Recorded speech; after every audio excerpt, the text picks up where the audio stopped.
আমার ভেতরে সম্প্রতি একটা নিবিড় অভাববোধ তৈরি হয়েছে। আমি ছোটনকে খুঁজে পাচ্ছি না। ছোটন আছে, কিন্তু ছোটন নেই। কেন? ব্যাপারখানা কি? ছোটন কে? সে কেন এত জরুরি আমার জীবনে? কি তার হয়েছে? বড় কোনো অসুখ, নাকি কোনো মানসিক রোগ? এই সমস্ত প্রশ্ন নিশ্চয়ই সবার মনেই জাগবে। একে একে তার উত্তর দিই। ছোটন একভাবে দেখতে গেলে আমার সব। বাবা মা মারা যাবার পর ছোটনই আমাকে বড় করে তুলেছে, আমাকে লেখাপড়া শিখিয়েছে। ছোটনের জন্যই আমি অকালে বিশ্রী বিশ্রী রোগে মারা যাইনি। আজও বহাল তবিয়তে বেঁচে আছি। চাকরি বাকরি করছি, গান শুনছি, সিনেমা দেখছি, কাগজ পড়ছি, গল্পের বই পড়ছি, দিব্যি বেঁচে পড়তে আছি। অন্য অনেক মানুষের চেয়ে আমি নিজেকে ভাগ্যবানই মনে করি। এর কিছুই সম্ভব হতো না যদি ছোটন আমাকে সে সময়ে ফেলে দিত। দিতেই পারত। বাবা চলে গেলেন আগে, তখন আমি নাকি দুগ্ধপোষ্য শিশু, জ্ঞান হয়নি। মা ভেঙে পড়লেন। ভাঙা মন নিয়ে মা আর কোনোদিন সংসারের দিকে নজর দিতে পারেননি। সদাই হা হুতাশ, তা নয়তো ঠাকুর বাড়ি আর ঠাকুর পুজো, এই নিয়েই থাকতেন। আমার বড়দির বিয়ে হয়ে গিয়েছিল। সে বিয়ের কথা আমার মনে আছে। বড়দি দূরে চলে গেল, শিল্প শহর জামশেদপুরে। দূরত্বের দিক থেকে হয়তো আমাদের শ্রীরামপুর থেকে খুব দূর নয়, কিন্তু দূরই। বড়দি তার সংসার ছেড়ে আমাদের এখানে কোনো কারণেই এসে থাকতে পারত না। ফাঁকা বাড়িতে খালি আমি আর আমার ছোটদি। মা ছোটন বলে ডাকতেন বলে আমিও ওই ডাকটাই শিখেছিলুম। ছোটন নিজেও খুব ভালোবাসত ওই ডাকটা। সে আমার চেয়ে কত বড় হবে, 15-16 বছরের। কিন্তু আমি যখন পিতৃহীন মাতৃপরিত্যক্ত শিশু এক, তখন সে তো কিশোরী। বিনুনি দুলিয়ে স্কুলের ওপর ক্লাসে পড়তে যাবে, বন্ধুদের সঙ্গে সিনেমা যাবে, বেড়াতে যাবে, আড্ডা মারবে, এটাই স্বাভাবিক। কিন্তু সেই হাই স্কুলে পড়বার সময়ই মায়ের রকম সকম দেখে ছোটন আমার মা হয়ে বসল। তখন আমার রিকেট হয়েছিল।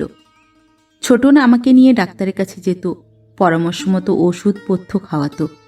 তারপর যখন আমি প্রাণবন্ত স্বাভাবিক শিশু হয়ে উঠে খলখল খিলখিল করে হাসতে থাকলাম, তখন সে আমাকে মায়ের কোলে বসিয়ে দিয়ে বলেছিল, এই নাও তোমার ছেলে মা, আর কোনোদিন যদি দেখি ওর অসুখ করেছে, আমি কিন্তু সোজা তোমার ঠাকুর দেবতা সব গঙ্গার জলে বিসর্জন দিয়ে আসব। বড়দিও তখন ছিল, কিন্তু সে তখন কলেজের মেয়ে। অন্য দায়িত্ব নিলেও বাচ্চা ছেলের দায়িত্ব সে নেয়নি। তারপর তো আমি একটু বড় হতে না হতেই বিয়ে হয়ে চলে গেল। চলে গিয়ে যেন বাঁচল। মা মারা গেলেন তখন আমি স্কুলের ক্লাস 6। ছোটন MA পাশ করে কলেজে পড়াচ্ছে। ও লেখাপড়ায় একেবারে সোনার ছাত্রী ছিল। কি করে যে সমস্ত সংসার সামলে, আমাকে সামলে অত ভালো রেজাল্ট করত। আমাদের বাড়িটা ছিল গঙ্গার ধারে, ভারী সুন্দর। পাশেই একটা বিশাল বকুল গাছ, তার তলাটা বাঁধানো। আমাদের বাড়ির সব জায়গা থেকেই গঙ্গা দেখা যেত। হাওয়া খেলতো সব ঘরে। আমরা ছাদে টবের গাছ করতাম। জানালায় জানালায় ফুল কাটা সাদা পর্দা উড়িয়ে দিতাম। তাকে তাকে রাখতাম কত পুতুল। বাড়িটা আমাদের প্রাণ ছিল, যেন সেই আমাদের বাবা, সেই আমাদের মা। খুব আনন্দে থাকতুম আমরা দুজনে। আমাদের তেমন কোনো পয়সা কড়ির অভাব ছিল না। বাবার টাকা ছিল কিছু, তাছাড়া ছোটনও তো পড়াতো। আমরা মাঝে মাঝেই বেরিয়ে পড়তাম, খুব দূরে কোথাও নয়, কাছাকাছির মধ্যেই। সঙ্গে যেত ছোটনের বন্ধু বান্ধবের দল। তারা সবাই আমায় খুব ভালোবাসত। তাদের মুখেই একবার শুনি, ইস, গঙ্গোত্রীটা বাচ্চা ভাইটার জন্য বিয়েটাও করতে পারবে না। তখন আমি মাধ্যমিক দিয়েছি। ছোটন আমাকে দুর্ধর্ষ পড়িয়েছে। আশা করছি আমারও ছোটনের মতো না হলেও বেশ ভালো রেজাল্ট হবে। তখন সদ্য দাড়ির ছাপ পড়েছে গালে। আমি ছোটনের কাছে গিয়ে দাঁড়ালাম। ও পরীক্ষার খাতা দেখছিল। কি রে, কিছু বলবি? হ্যাঁ। ছোটন, তুমি প্লিজ বিয়ে করো, আমি তো বড় হয়ে গেছি। বলতে বলতে আমার কান্না পেয়ে গেল। কেউ কিছু বলেছে তোকে না? ছি। ছোটন আমাকে জড়িয়ে ধরে আদর করে দিল। কিন্তু আমি কথাটা ভুললাম না, নানাভাবে বিরক্ত করতে লাগলাম ওকে। কাগজে বিজ্ঞাপন দেখে পাকার মতো চিঠি দিতে লাগলাম। আর তখনই একদিন আমাকে নিশ্চিন্ত করে ছোটন আমাদের পরিচিত এক ফ্যামিলি ফ্রেন্ডকে বিয়ে করল। উনি অনেক দিন ধরেই আমাদের বাড়ি আসা যাওয়া করেন, বয়সে অনেকটা বড় ওর থেকে। ছোটনের কাছে উনি কিছুই নন, নিজের বাড়ি ঘরদরও নেই। সবাই বলতে লাগলো আমার জন্যই ছোটন এইরকম বিয়েটা করল।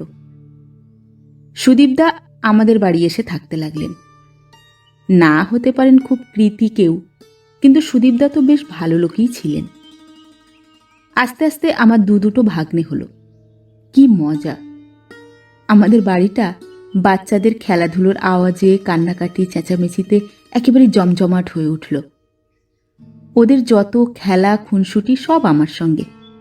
আমি ওদের পড়াতেও লাগলুম। ওরা বড় হয়ে উঠতে লাগলো। আমিও পাশ টাশ করে বেরিয়ে গেলুম, একটা চাকরিতে ঢুকলুম। এই সময় থেকেই ছোটন একটু একটু করে আমার অচেনা হয়ে যেতে লাগলো। সে ছেলেদের অনর্থক বকে, কত কষ্ট করে আমরা মানুষ হয়েছি সেসব কথা বলে ওদের ঝালাপালা করে দেয়। আমাকে কিরকম দেখতে হয়ে গিয়েছিল রিকেট হয়ে বিশদ বর্ণনা করে আর ছেলেদের সঙ্গে হাসাহাসি করে। আমার বন্ধুবান্ধব এলে ছোটন বিরক্ত হয়। মেয়ে বন্ধুরা এলে তো আর কথাই নেই, বারবার ঘর বার করবে। তারপর চলে গেলে বলবে, কি নির্লজ্জ যে হয়েছে আজকালকার মেয়েরা, একটা ছেলের বাড়িতে এসে ঘন্টার পর ঘন্টা আড্ডা দিয়ে যাচ্ছে, বাড়ি যাওয়ার নাম নেই। কখনো এসব দেখিনি বাবা। তোর ভাগ্নেগুলো এবার কি শিখবে এর থেকে? কেন ছোটন এসব দেখেনি বলল আমি বুঝতে পারলাম না। কেননা ছোটনের কলেজের বন্ধুরা তো দিনরাত আসত। অনেক বন্ধু ছিল ছোটনের, পরিমল, সদানন্দ, অসীম মুখুজ্জে। ওরা আড্ডা দিত, আমি আমার পড়া করতাম।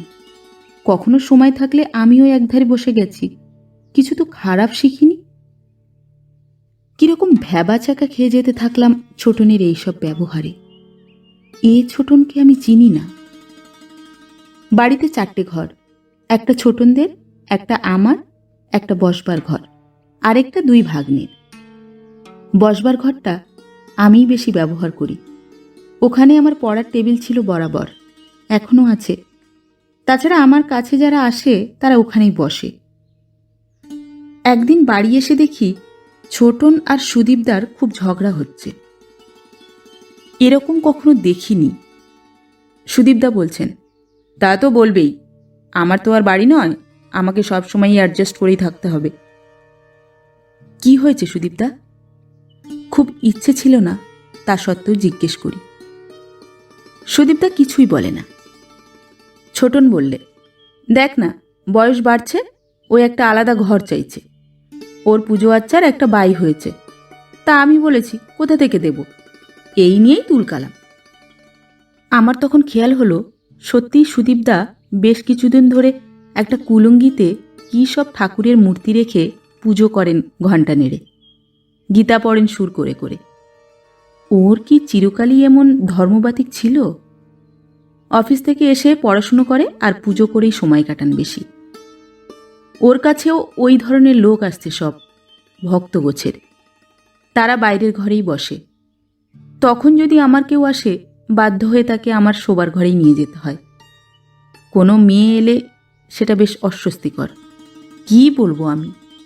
ওদের ব্যাপার ওরা বুঝবে, আমার আর কি বলবার আছে? আমি কবেই বা ডিসিশন নিয়েছি।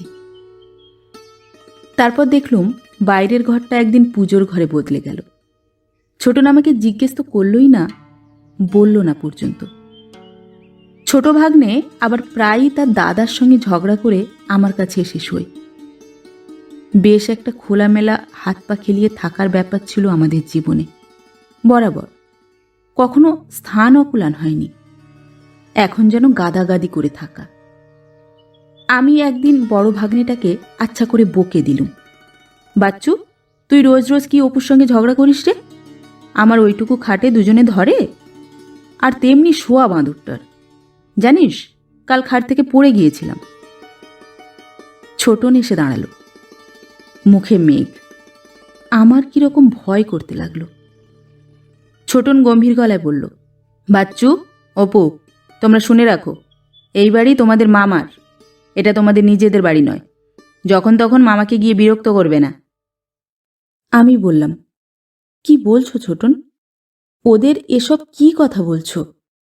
আর বাড়িটা তো ওদেরও, ওরকম করে বলতে আছে নাকি? ও, তুমি তাহলে এখন আমায় শেখাচ্ছ? ভালো ভালো। হ্যাঁ, স্বীকার করছি বাড়িটাতে আমারও ভাগ আছে। দিদি নেবে না বলছে, তবু সেক্ষেত্রেও তোমার ভাগে দুটো ঘর হওয়া চাই, আমার যদি দুটো থাকে। ওরা ট্রেসপাস করছে, ওদের বাবা ট্রেসপাস করছে, আমি বলবো না? এতই যদি নিজেকে উদার প্রতিপন্ন করতে চাও, নিজের অংশটা লিখে দাও। কি পারবে? একটা বিদ্রূপের হাসি হাসল ছোটন। আমার মনে হলো আমি আর এখানে নেই। আমার জগতে বাস করবার সব সত্য বাজেয়াপ্ত হয়ে যাচ্ছে। অফিসের টেবিলে কম্পিউটার মুখের সামনে নিয়ে শূন্য মনে বসে থাকি, কাজ এগোয় না। আমার কলিগ মীনাক্ষী বলে, কি এত তোর প্রবলেম রে? রোজ মুখ কাচুমাচু করে আসিস, দিব্যি তো আছিস, খাচ্ছিস দাচ্ছিস, তাগড়া চেহারা হয়েছে, এবার তো বোধহয় 28 ক্রস করছিস, বিয়ে করে ফেল একটা। তখন আমার খেয়াল হলো, সত্যি তো, 30 বছর হতে চলল, আমার বিয়ে তো করাই উচিত। কিন্তু আমার অভিভাবক ছোটন, সে তো কোনোদিন ভুলেও এ কথা।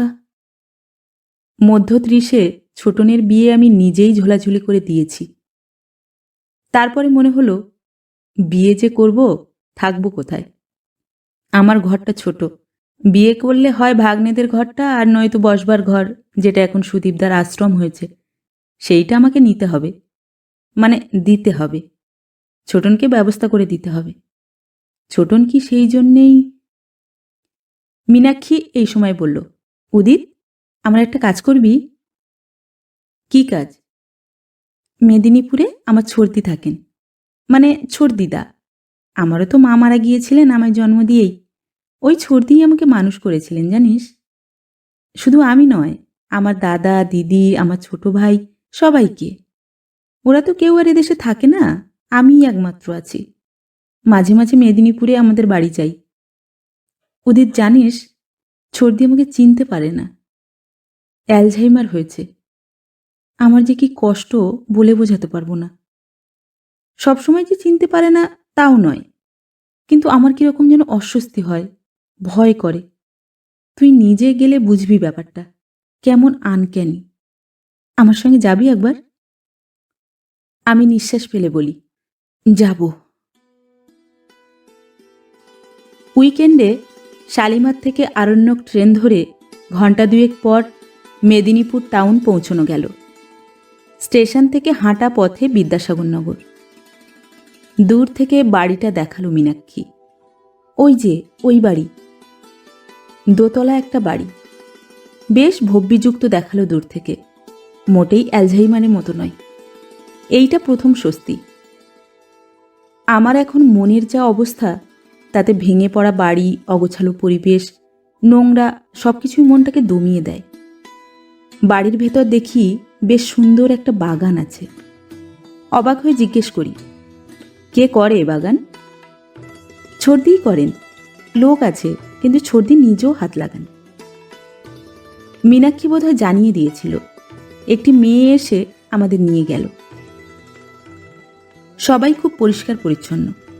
তারপরে ওর ছর্দি এসে আমাদের অভ্যর্থনা করলেন। সুন্দর একটা সাদা শাড়ি ফিটফাট করে পরা। এত মিষ্টি বুড়ি আমি খুব কম দেখেছি। চোখ দুটো চকচক করছে, ঢেউ তোলা পাকা চুলে পরিষ্কার একটি ছোট্ট খোঁপা বাঁধা। ছোট্ট মানুষটি। উনি আমার গালে চুমো খেলেন, বললেন, এতদিন পরে আসতে হয় রে মিন্টু, দিদিটাকে আর মনেই পড়ে না না রে? ডাক্তারি কি পাশ করে গেছিস? আমি একটা হাঁ হাঁ না না গোছের ভাব দেখালাম, জানি না তো কি করতে হবে। যা মিনু, ভাইটা এতদিন পরে এলো, একটু আদর যত্ন কর, আবার না চলে যায়। ওকে টিভির সামনে বসিয়ে আমরা আরও ভেতরের ঘরের দিকে গেলুম। মীনাক্ষী বলল, দেখলি তো, তোকে আমার দাদা মিন্টু ভেবেছে। ও তো অনেক দিন আমেরিকায় চলে গেছে, ডাক্তার, ওইখানেই সেটেল করেছে। আসে মাঝে মাঝে, কিন্তু ওকে চিনতে পারে না ছর্দি। পরে যদি আবার আসিস, ছর্দি তোকে হয়তো চিনতে পারবে না, কিংবা অন্য কোনো নামে ডাকবে। আমি বললাম, অ্যালঝাইমার সম্পর্কে যেসব ভয়াবহ কথা শুনি, তার সঙ্গে তো ছর্দির তো কোনো মিল নেই। ও বলল, জানিস কি, রাতের ঢোলা ম্যাক্সি পরে এক একদিন বেরিয়ে যায় ভোর না হতেই। এই অঞ্চলে সবাই তো ছর্দিকে চেনে। একসময়ে কত সমাজসেবার কাজের সঙ্গে যুক্ত ছিল, সবাই খুব ভালোবাসে রে। একদিন স্টেশনের কাছের একটা চায়ের দোকানে গিয়ে বলছে, সর্বদাস, আমাকে এক কাপ চা খাওয়াবে? সর্বদাস হলো আমাদের এক সময়ের কাজের লোক। খুব ভালো ছিল লোকটা। এখন তার নাতিই তো ছর্দির কাছে থাকে। ওই গোকুল, ও আর রমা বলে যে মেয়েটিকে দেখলি, ওরা দুজনেই ছর্দিকে দেখাশুনো করে। আর বেরিয়ে যাওয়ার আসল বিপদ হলো বাড়ি ফিরতে পারবে না, কোথায় না কোথায় চলে যাবে, হয়তোবা ট্রেনে উঠে। খুব মুশকিল রে। একটা ভাইও যদি এখানে থাকতো, আমার এত চিন্তা হতো না। কি চিকিৎসা হচ্ছে ওর? সেসব মিন্টুদাই ব্যবস্থা করে, ওখান থেকেই সমস্ত ওষুধ আসে। এ রোগ সারে না, হয়তো খানিকটা দমিয়ে থামিয়ে রাখা যায়, আর কিছু না। ওর দু চোখ জলে ভরে উঠল। আমি এটা ওটা নাড়তে নাড়তে বলি, তুই কি সেই জন্যেই বিয়ে করতে পারছিস না? ও চুপ করে রইল। একটু পরে বলল, এই দায় নিয়ে বিয়ে করা যায় বল? কেনই বা কেউ শেয়ার করতে চাইবে এসব? কিন্তু আমি তো জানি ছর্দি আমার কি। আমি টিবি রোগে শেষ হয়ে যাচ্ছিলাম, ওই ছর্দি আমাকে বুক দিয়ে আগলে রেখে বাঁচিয়েছে। আমার লেখাপড়ার উৎসাহ ছিল না, ছর্দি ধৈর্য ধরে লেগে থেকে থেকে আমাকে সবগুলো পাশ করিয়েছে। না হলে আজ আমি কোথায় বল? এই যে আজ চাকরি করছি, নিজের একটা সামর্থ্য হয়েছে, জীবন হয়েছে, এ সবই ছর্দির দান। জানিস, দাদা দিদিরা সব স্বার্থপর, কেউ কারো নয়। মীনাক্ষীর কথাগুলো আমার কেমন চেনা চেনা লাগলো, কোথায় যেন শুনেছি, কোথায় যেন। উনি অতীতে বাস করেন, ইদানিংকার স্মৃতি ওর নেই। এক লোককে আর বলে ভুল করেন, এ সবই আমার খুব যুক্তিসঙ্গত লাগে। অতীতটা ওর কর্মযজ্ঞের কাল, কর্মও বটে, ভালোবাসাও বটে। এতগুলি বালক বালিকাকে মানুষ করতে তো আনন্দের একটা ভূমিকা আছেই। তার চেয়ে শ্রেষ্ঠ সময় বোধহয় ওর জীবনে আসেনি। স্বামীর কথা বলেন না, আর কারো কথা বলেন না। একমাত্র একবার শুনলাম বলছেন, রমা, ও রমা, মায়ের কি হলো দেখ তো একবার। আমাকে বললেন, মায়ের শরীরটা বড্ড খারাপ হচ্ছে আজকাল, ওষুধপালা কিছু করবি নাকি রে? আমি সাহস করে কথাটা চালিয়ে নিয়ে যাই, কি হয়েছে মায়ের? কি জানিস, অনেকগুলি ছেলে মেয়ে তো, আমার মনে হয় তাই থেকে ওই যে কি হয়। তুই তো ওষুধের মাস্টার হয়েছিস, বল না। মীনাক্ষী বলল, কি বলতো? ডাক্তার কথাটা মনে করতে পারছে না।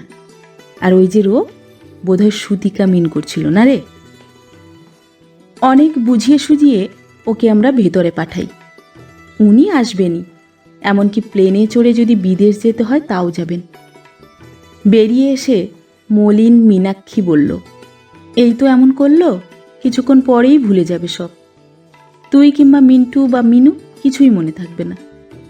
কালই আবার হোস্টেলে আকুল ফোন যাবে, গোকুল কি রমা ধরে দেবে, ছর্দি কাঁদতে থাকবে, মিনি, মিনু, কতদিন আসিস না, কতদিন তোকে দেখি না, একবার আয় না রে। ট্রেন ফেরত চলেছে। আমি বললাম, মীনাক্ষী, কেউ যদি শেয়ার করতে চায়? কি? কে? কি বকছিস বলতো? ওই যে বলছিলি না, তুই কাকেই বা শেয়ার করতে ডাকবি, আর কেই বা আসবে। বলছিলি না সেই জন্যে বিয়ের কথা ভাবিস না। আমাকে বিশদ করে বলতে হয়। কেন, তুই শেয়ার করবি? মীনাক্ষী প্রায় ফিস ফিস করে বলল, গ্ল্যাডলি। তুই যদি আমাকে খুব অনুপযুক্ত না ভাবিস, সেটাও তো একটা দিক, ভাবতে হয়। আমরা দুজনে উচ্চশিক্ষার সময় থেকে বন্ধু, চাকরিও করছি এজি বেঙ্গলে। বেশ কয়েক বছর হয়ে গেল। মীনাক্ষী এক চোখ টিপে বলল, করুণা? করুণাটা তুইও আমাকে করতে পারিস। কি বলতো? আমি এক অ্যালঝাইমারের সঙ্গে বাস করি, যে অতীত সমস্ত ভুলে গেছে, আর তুই আরেক অ্যালঝাইমারের সঙ্গে আছিস, যিনি অতীতেই বেঁচে আছেন। আমরা দুজন সুস্থ মানুষ, এই নিয়েই তো আমাদের টিকে থাকতে হবে। তোর সর্দির অসুখটা আমার পক্ষে স্বাস্থ্যকর, ওটা নিয়ে আমি বাঁচতে পারবো। আমার সর্দিরটা আমায় প্রতি মুহূর্তে গলা টিপে মেরে ফেলছে।